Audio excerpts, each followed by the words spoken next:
So now that you can all hear me properly and that you're clearly not interested in this part anymore because now you're checking the materials and that everything is in order, I am very happy to introduce you to something that it's even more focused on, the core of the Blue Crowdfunding project, which is of course within the Interreg Med program. So it focuses on the areas and topics of blue economy, but it is rooted in the concept that Elisa has presented already of civic crowdfunding, and we have taken that concept and explored it even more and basically transposed it into a concept that has much higher impact, both in economic and non-economic terms, which is the concept of match funding.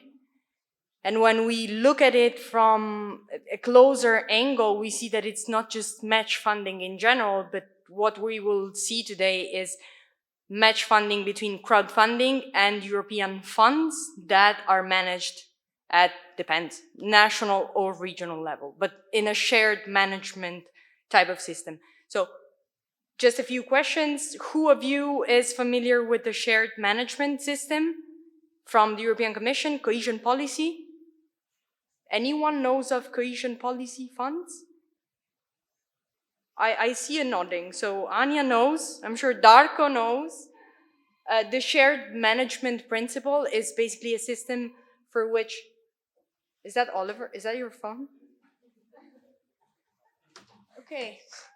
So basically the shared management system is a system for which funds are allocated by the European Commission on the basis of a proposal that comes from each member state. And so there is this co-decision. But then, in the moment in which these funds have to be put on the ground and they have to be directed towards funding specific actions, the shared management principles push national authorities to basically pass these funds onto the level of government or governance that is closest to the citizens. So that's why in the shared management system you have the cohesion policy managed by the EU Commission, then going down to the member state level, and then you have the member states, so basically the government and the ministries that say, okay, then we need to finance this type of priority area, and we will do it through our regional government or our municipalities. That depends on how the state is structured. So in this framework, the core is that the cohesion policy never finances 100% of initiatives, never. Because the European Union knows, they know us deeply, and they know that everyone is ready to take advantage of the European funds.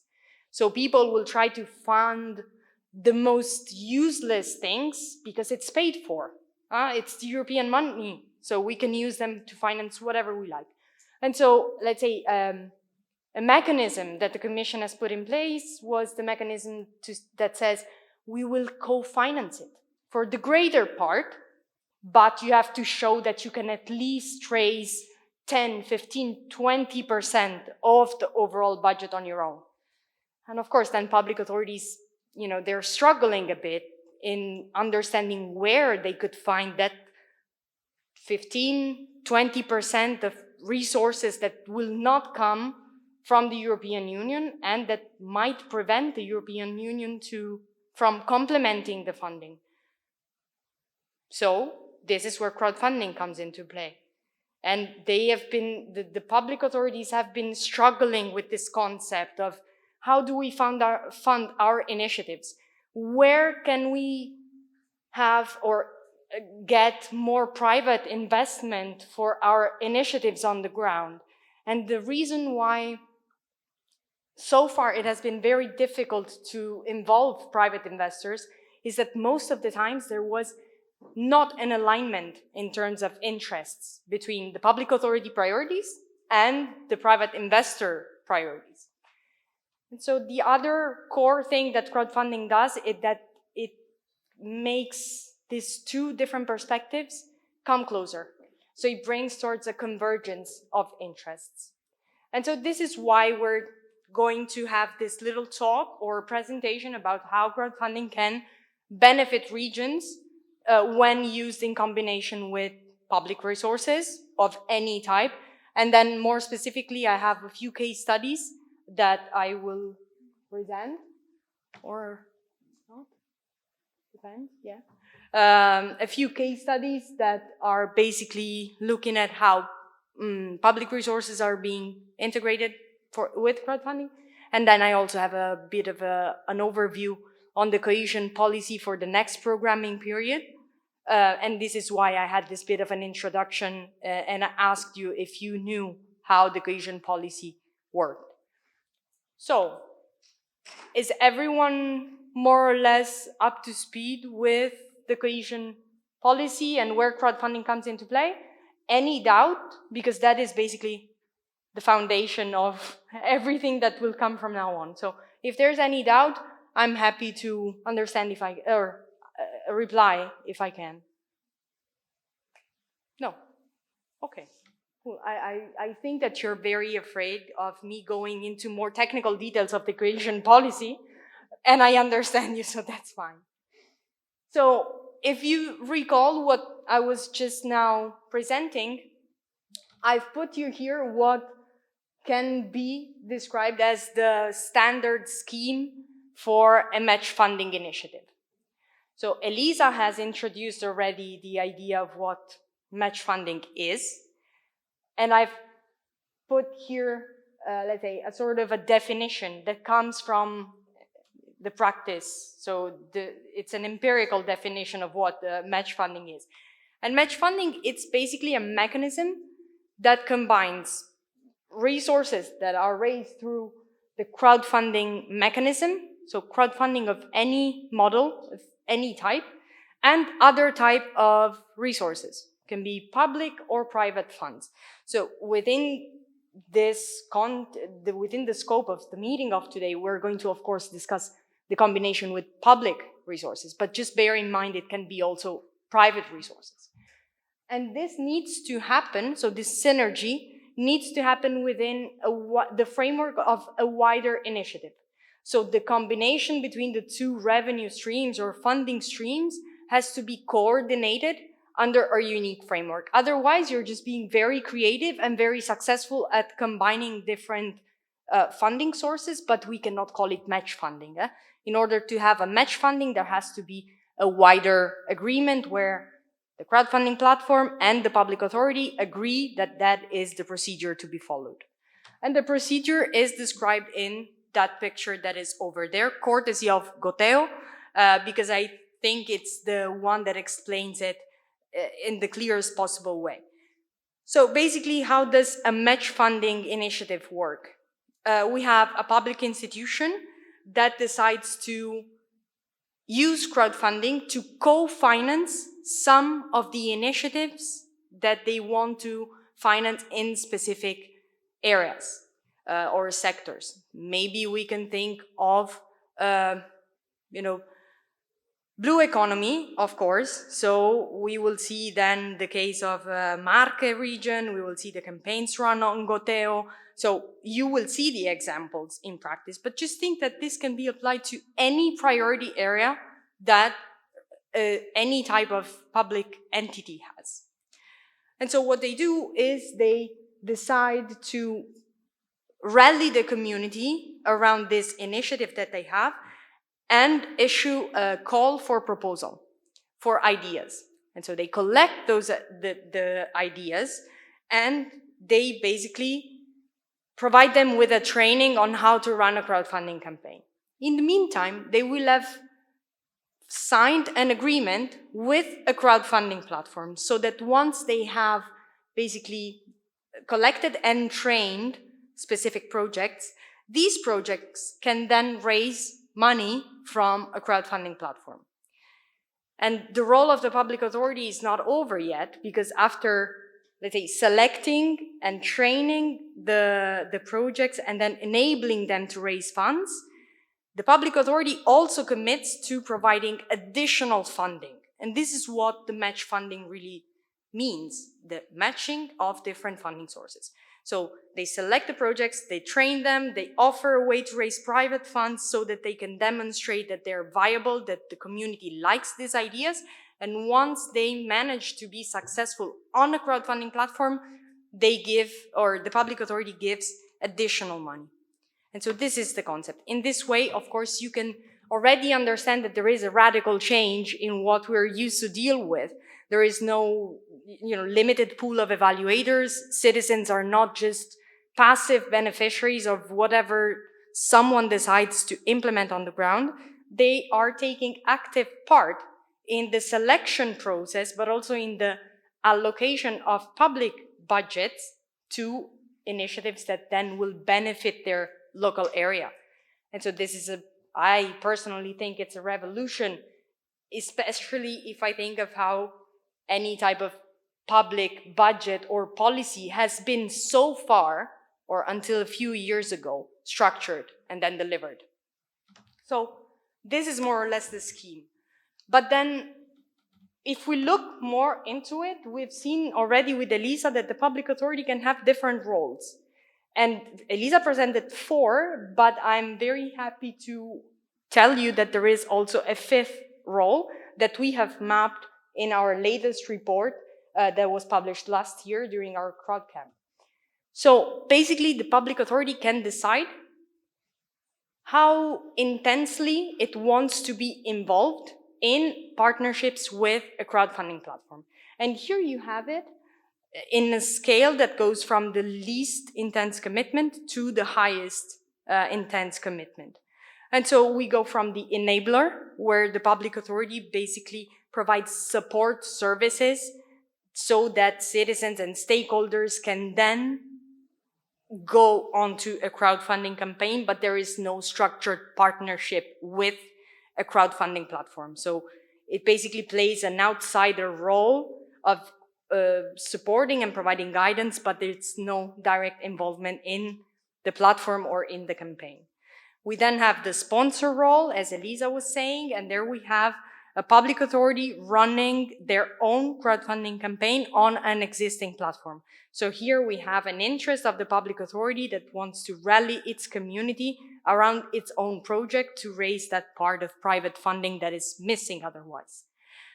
Then we have the manager role, and there it's the typical case where public authority manages a platform, and that becomes a tool that the public authority offers their community to then raise private funds. But also in that case, there is a bit of an indirect match funding, because the funding from public entities, it's used to pay for the platform, but it's not being directly provided to the final beneficiaries, so the projects. It's a bit of an indirect match funding. And then we have the curator and the facilitator role, where you see that the commitment and the intensity, it's in the highest levels of the scale, because in the curator role, public authorities have already priority areas, and they will go onto an existing platform and select those projects that have already run a crowdfunding campaign, that have been successful, and according to the public authority and the criteria laid out in the public call, are deserving of a sort of a prize, a top-up. So that top-up will come from the public funding. And this is a sort of an ex post evaluation of success. So projects have done their crowdfunding campaigns. We didn't know. We then decided that this would be a good additional criteria to select projects that are successful and that we want to further kind of promote in our area. So then we add the money. In the facilitator role, which is the last and the most intense role to play, this evaluation happens ex ante. So the public authority decides that it wants to commit budget to co-finance project in specific areas. As Elisa was saying, we have no idea which projects will come out at the granular level from that public call, but the public authority commits to just respect the will of the citizens and their ranking in terms of priorities through the expression of a successful crowdfunding campaigns. And so this is more or less the ways in which a public authority can interact with crowdfunding. But then we have, of course, and here it's basically what we have tried to represent in terms of, intensity of commitment according to specific roles. The enabler is not really included in this graph because it really is two separate activities. There is no relation between the partnership with a platform, because there is no partnership with a platform, and the duration or the commitment of the public authority. Public authority can commit however they want and how much they want, regardless of the role of the platform. But here it's basically a summary of what I've just told you. And this you can, of course, see more in detail in a publication that we have on our website and that we have developed with the European Investment Bank. It's specifically tailored on the European Social Fund, but this still holds for every type of partnership between public authority and match funding or crowdfunding platform. Here, I've just summarized what Elisa told you. So this is material that you will receive. Here you have the 4 schemes of how match funding can be basically provided to the final beneficiaries. Each of these schemes has different pros and cons, and so it is basically up to the public authority to decide when it wants to provide money. Doesn't necessarily affect the final outcome. It can lean more towards facilitating or making it a bit more harder to get to the final target goal, but it's really a matter of personal preferences of the public authority, and also maybe depends on the final pool of beneficiaries and what their, let's say, attitudes are. I want to just focus for a moment on what are the benefits of this mechanism, because we know the technicalities, but if you think of how it's structured, really, there are 2 types of benefits that a public authority can take into account when engaging with crowdfunding. And of course, you can look at the economic part, and these are all quite immediate benefits, because we've been discussing this all day. So everybody knows crowdfunding makes access to finance easier than, for example, the stock exchange or the bank. It was mentioned by George, I think, earlier. We know that timing is generally shorter than when you apply, for example, for an EU grant that takes more or less 1 year between, drafting the proposal, submission, and then signing off the grant agreement, and so on and so forth. And maybe you don't even win. So that's in the best case. And of course, in terms of looking at it from the investor's perspective, you see that crowdfunding can bring that added advantage of risk dilution. That from a public authority perspective, it means they don't have to cover for the entire risk of 1 or 2 or 3 projects. They can share this burden with a number of other investors that make up for, 50% of the overall investment need. And this, of course, reduces the risk exposure and is an incentive for the public authority.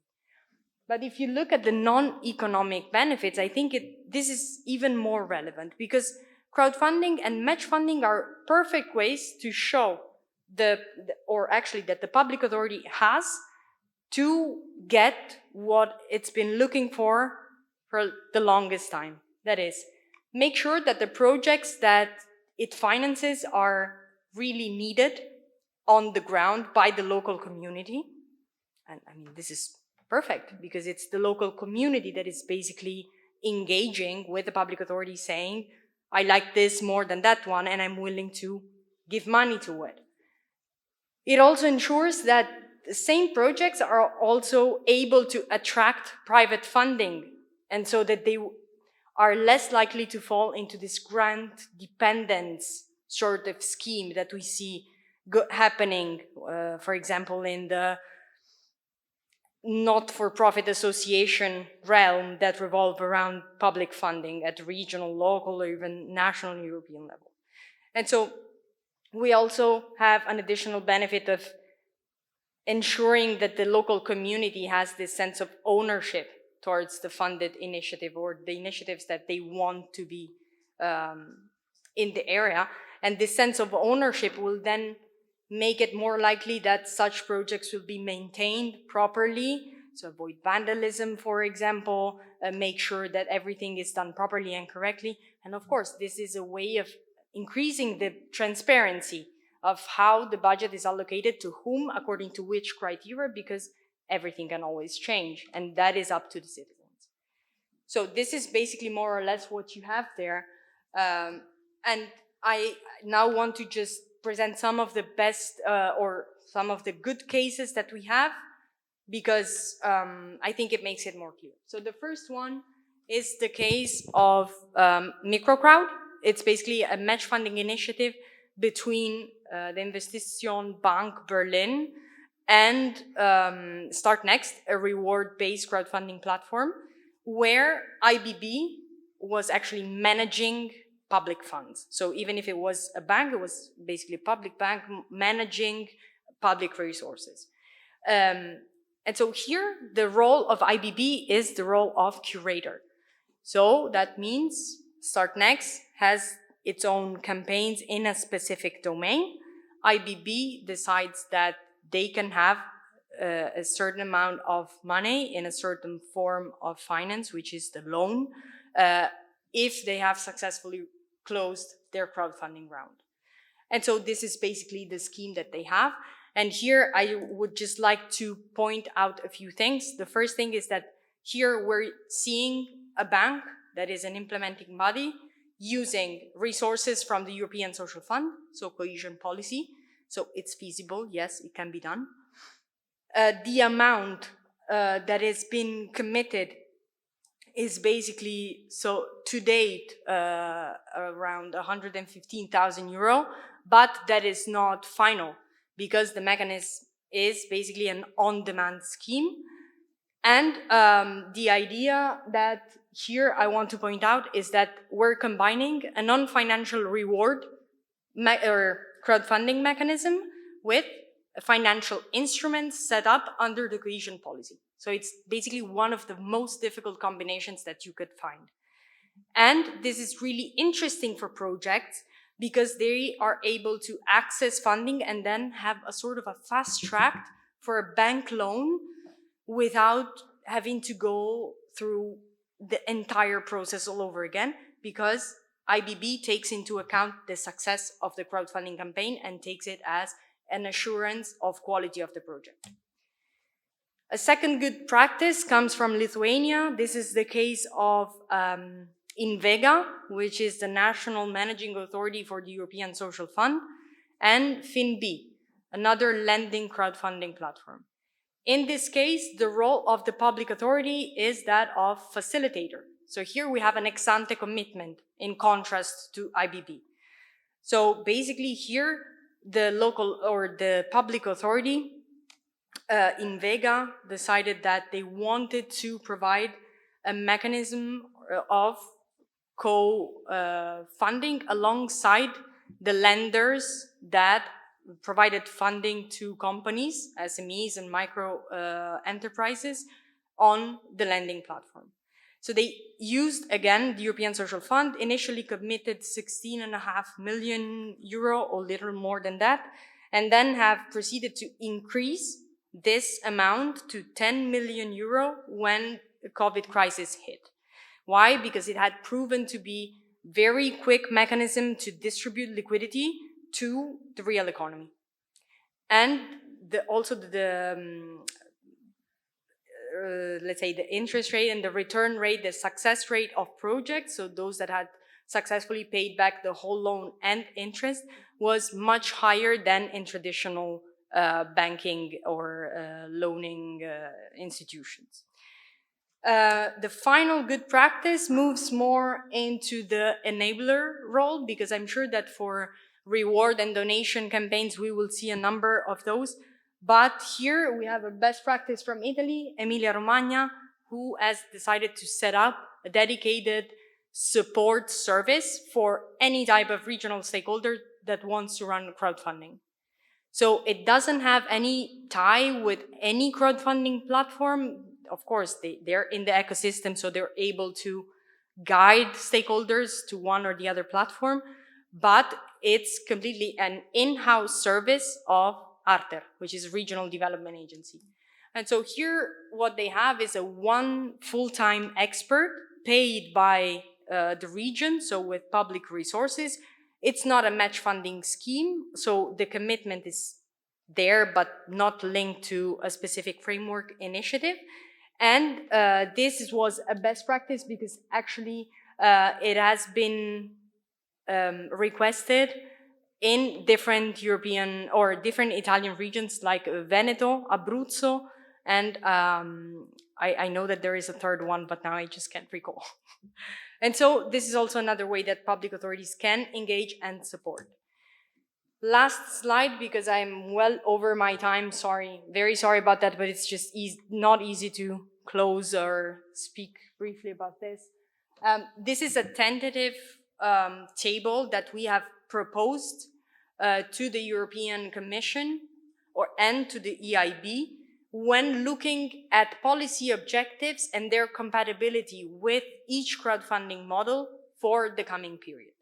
So if there is any public authority in the room or anyone that is writing a regional operating plan, it's good that you know that this proposal has been discussed, it's been then published in the EIB study that I mentioned before, and a number of regions are actually starting to include crowdfunding in their operational plan for the coming programming period. And so here you have the likelihood of how much each crowdfunding model is suitable to each policy objective for the coming programming period. Of course, then this you will have to deal in a more, let's say, specific level with your own national authority or public authority, but this is an indication and it more or less holds for true in general for cohesion policy.